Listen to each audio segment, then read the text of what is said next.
Hello, my beautiful friends. This is Shirin Purewal with the bchomegroup.ca bringing you the latest news.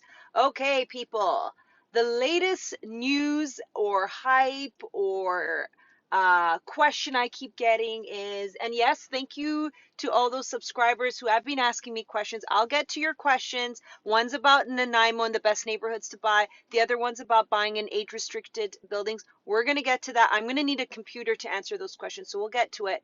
But today's big question that I can answer you on the go is, are we in a housing bubble, people?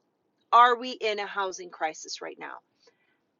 The last two homes that I put an offer in was 10 or more bids, no jokes, 10 or more offers coming in, and 100, 150 over 150,000 over asking. Homes in Happy Valley that were 750 are going for close to $1 million now. What is going on, people? Are we in this bubble? Is it a bubble? I've got an answer for you guys. All right. The fundamentals of economics is what? Supply and demand. What's happening to the population of the world? It's growing. Even though with COVID, it's really sad. A lot of people died. It still, population will be growing even more. Okay. What's limited in supply? Land. What are needs that people need? Housing. Land is limited. Housing is a necessity. Okay. Land is limited. Housing a necessity. Demand is strong on there. We're on an island with both of those: high demand and low supply, and limited land at that, being we can't make more. What's fueling a lot of this? Yeah, cheap money is fueling a lot of this. Okay, we have interest rates at all-time low. Are interest rates going to go up?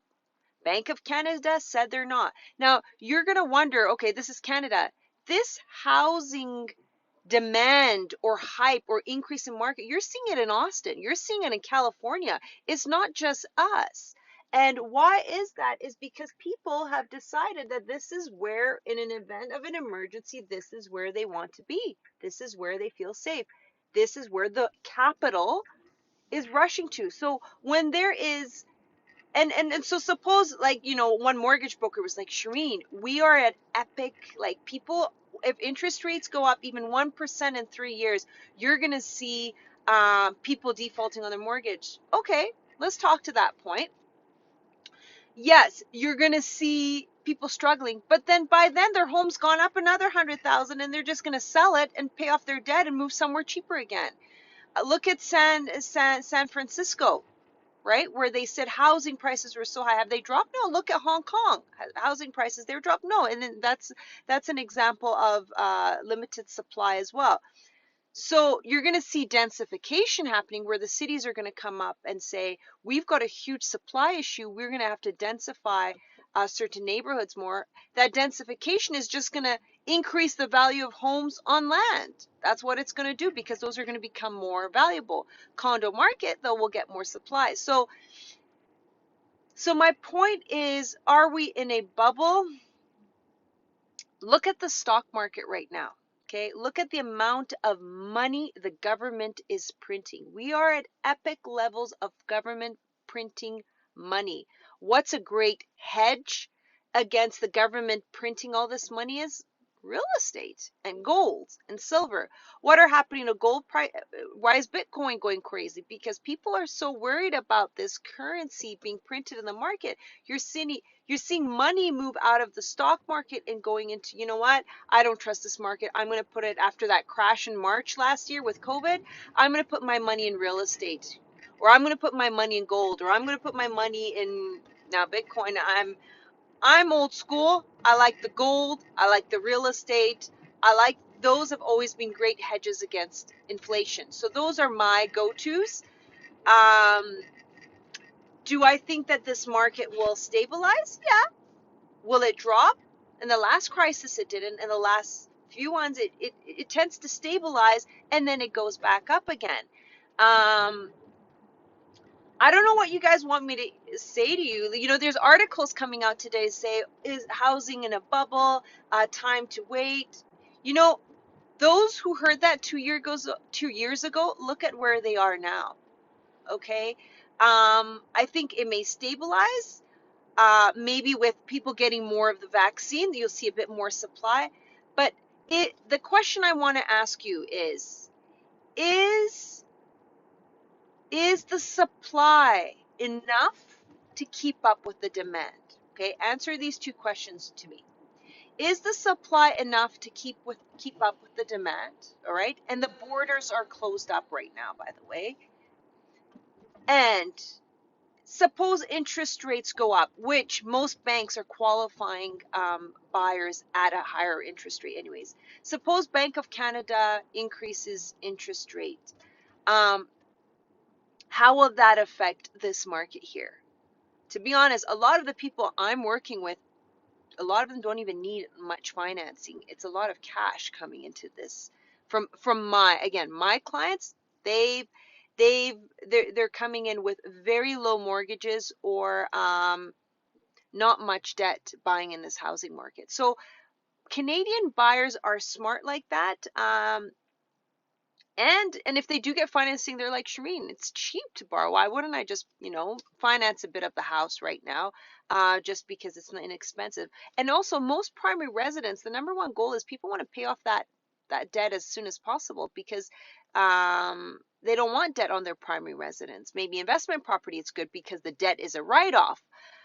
So if you ask me, oh, and the other big thing, okay, so we've got the whole, is there enough supply to keep up with the demand? We've got interest rates. And then the big one is we have a lumber shortage in the market. Yes, that means we do have to cut down trees, but at what point, like, we need to come up with alternatives for construction, because is there going to be enough trees to keep up with the demand of wood that's needed for the housing market um, that's that's growing because the population of the world is growing. So again, when you see governments printing money, you buy goods because the price of goods will go up. Inflation causes prices of goods to go up.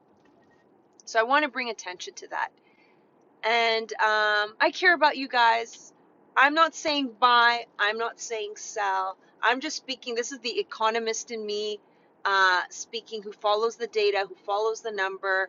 The data says for now we have a supply issue now, and we have all-time low cheap money being borrowed. Money is cheap. We have a supply issue, and I know I sound like a broken record and I keep saying this, but when I get clients texting me saying, Shireen, what do you think? I've told you guys what I think. I think that, it's crazy right now. And do I see the craziness stopping? In the house on land market, we have a huge supply issue. Money's cheap to borrow, so you've got more people in the game who can bid that price up. And we have a huge housing lumber issue where builders now who are wanting to build that exact same home is cost them so much more. So cost of goods have gone up. So when you can keep your money in the bank, no problem. But I'll tell you one thing. Any money I've had in the bank, I'm like, that money's going to lose value because, inflation, the way they're printing money, 3 to 4% on my money there, I don't feel good. So I'm going to put that money into even a pre-sale condo, which I've done. And at least that project, I know in the next 3 years, by the time it's completion, cost of goods have gone up. That will be a safer bet for me than to just leave that in a bank account, because I don't trust the stock market right now. And my investment, and I don't preach what I don't practice myself, my best investments have always been real estate, and my safest investments. And suppose, let's say the prices go down, I'll rent the place out and it'll pay for itself. That's how I look at it as being set, because we also have, guys, you're going to laugh, but don't listen to me. Go and ask others, okay? we have a rental housing shortage as well, where people who cannot get into this market to buy need to rent. And there's demand for rent as well. And we're seeing a lot of developers bring up homes up for rent. So as more and more people can afford to buy, there'll be more and more people needing to rent. And that's the next thing that you're going to see high demand for and a shortage for. And you're seeing a bit of it right now. But the good news is for those renters out there, there is more supply coming on the market. And a lot of these people who are buying at these prices have rental suites in the home or are planning to put more rental spaces into their homes to be able to make income, to be able to pay those all-time low interest rates that they are getting. So that's the update there. If you have any questions, again, email me. I'll come to those other amazing subscribers of mine who've emailed me and said they want some information. I'll get to it. I want to make sure I plan properly for those questions. So there was one question about rental restrictions on condo buildings. What's that all about? I want to do a video about that on my desktop. So I want to have my computer in front of me just to show you on the back end what we realtors see and what we keep an eye out for, and how we can help you as well keep an eye out for that, just so you know exactly what comes with those stratas, those types of building age restriction building stratas. And the other question I had about what's the best neighborhoods in Nanaimo, because as Victoria prices are going up, we're seeing people move out to Nanaimo. They're like, listen, we don't mind the commute, it's cheaper, and it's actually closer to Vancouver by ferry. So we're seeing some Vancouver inflow into the Nanaimo market as well. And I work with an amazing, part of my team is in Nanaimo, and they are one of the largest teams in Nanaimo.